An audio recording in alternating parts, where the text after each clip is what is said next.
I have some pretty awesome guests here. Are you ready? I have Steve Aoki and Louis Tomlinson. Woo! Guys, I'm so excited you're here. Thanks for having us. Yeah. I'm really, really excited. I was just, everyone tuning in, I was just telling them how I sometimes forget to press the record button, but the button is pressed, so we're good to go. We're about to have the best interview ever. So are you guys prepared? I think so, yeah. Okay, so I want to kind of talk about you guys separately before we talk about you guys together, if that's cool.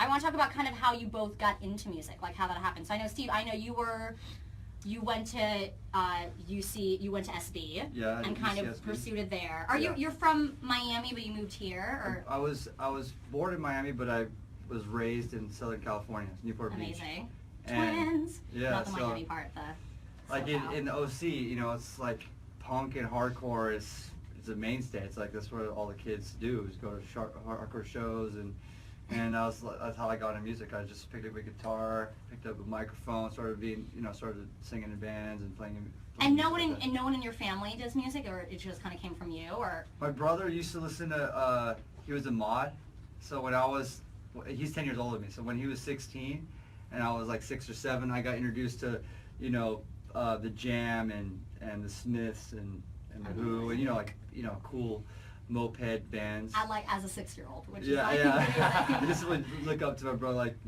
like he's like my mentor, so Oh, amazing. that was the start.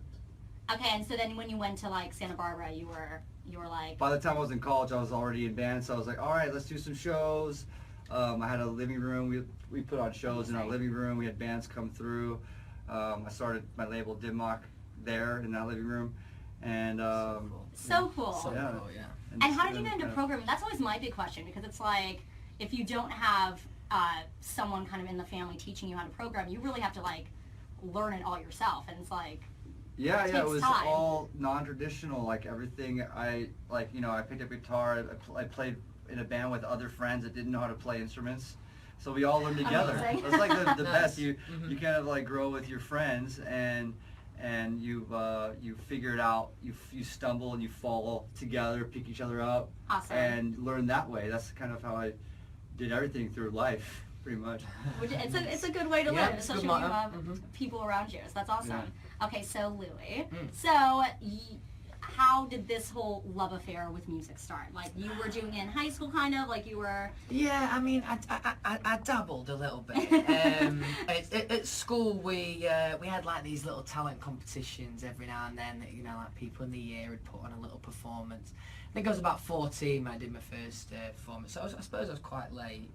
But then after that, just the feeling I got, I mean, it was like performing to like 50 people in my school, but it was a great feeling, so it was something that I chased then. And I did like school productions, I did Grease, and I was Danny in Amazing. Grease, and that was pretty much the deciding point. Those 3 days that I did of the school production was like, yeah, I really want to try this. So then I auditioned for the X Factor, and now here I am. Oh, what? I mean, incredible. So how did you guys meet? Like, how did that situation happen?